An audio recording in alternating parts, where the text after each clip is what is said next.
Assalamu alaikum. Welcome back to my YouTube channel Ibrahim English Academy. S.S.C English Second Paper. Question number 4. Right form of verbs for vocabulary and grammar. তো আজকে আমরা আলোচনা করব Chittagong board 2019। প্রথমে আমরা একটু প্রশ্নটা পড়ে নিই। Complete the following text with right form of the verbs given in the box.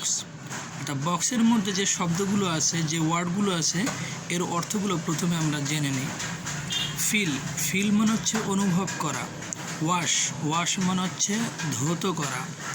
Do মানে হচ্ছে করা। ওয়ান্ট মানে হচ্ছে চাওয়া। গেট মানে হচ্ছে পাওয়া। নোটিস মানে হচ্ছে লক্ষ্য করা। ঠেক মানে হচ্ছে লওয়া। গিভ দেওয়া। পিক মানে হচ্ছে পাড়া। ক্লাইম্ব মানে হচ্ছে আরোহণ করা বা ওঠা। One day Meena and her parrot, অর্থাৎ একদিন মিনা এবং তার তোতা মিঠু উঠেছিল। তাহলে উঠা ইংলিশটা হচ্ছে ক্লাইম্ব। যেহেতু অতীতের ঘটনা, সুতরাং এখানে পাস্ট ফর্ম বসবে। Mithu climbed a tall tree, অর্থাৎ একটি লম্বা গাছে উঠেছিল। টু পিক অর্থাৎ পাড়ার জন্য। এ ম্যাঙ্গো অর্থাৎ একটি আম পাড়ার জন্য। একদিন মিঠু এবং তার তোতা মিঠু একটি লম্বা গাছে উঠেছিল একটি আম পাড়ার জন্য। She picked. তাহলে এখানে যেহেতু এটা সম্পূর্ণ অতীতের ঘটনা, তাহলে আমরা এখানে ভার্বের 2 নম্বর ফর্ম বসাবো। শি পিকড এ ম্যাঙ্গো, অর্থাৎ সে একটি আম পেড়েছিল।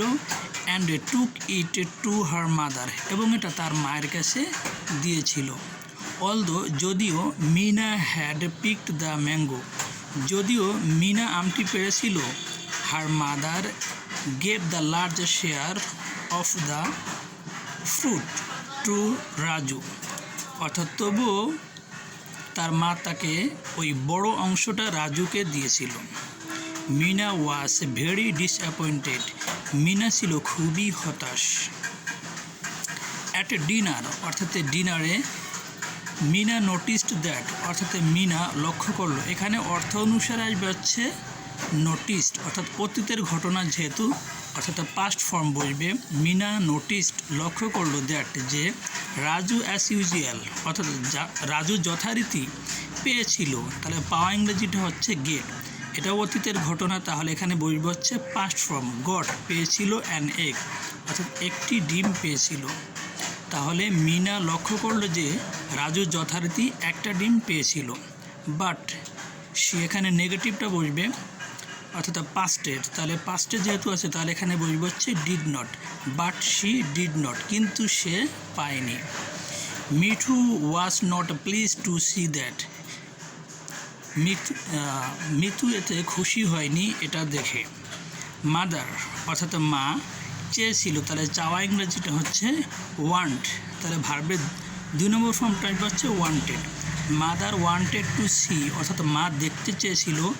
ইফ দ্য চিলড্রেন, অর্থাৎ বাচ্চারা ড্যাশ দেয়ার হ্যান্ডস, অর্থাৎ তাদের হাত ধুয়েছিল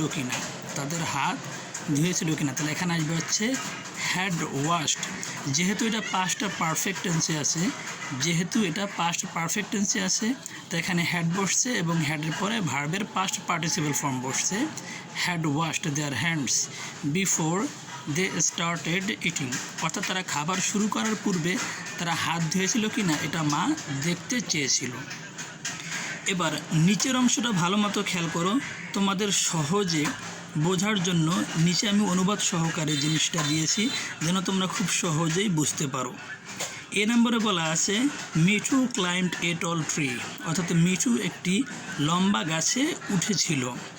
এরপর হচ্ছে B number she picked a mango, সে একটি আম পারলো। এটা হচ্ছে অতীতের ঘটনা, তাই এখানে পাস্ট ফর্ম বসছে picked. C number and took it, এবং এটা নিল, এটাও পাস্টের ঘটনা, তাই পাস্ট ফর্ম বসছে take two. D number her mother gave the largest share, তার মা বড় অংশটা দিয়েছিল। এরপর হচ্ছে ই নম্বর, মিনা ফেল্ট ভেরি ডিসঅ্যাপয়েন্টেড, অর্থাৎ মিনা খুবই হতাশ হয়েছিল। F number, Meena noticed that, অর্থাৎ মিনা লক্ষ্য করলো যে, তাহলে অতীতের ঘটনা লক্ষ্য করেছিল, তাই এখানে বলবে হচ্ছে ভার্বের past form noticed. G number, Raju as usual got an egg, অতীতের ঘটনা, তাই এখানে গেট না বসে ভার্বের পাস্ট ফর্ম অর্থাৎ গট বসছে।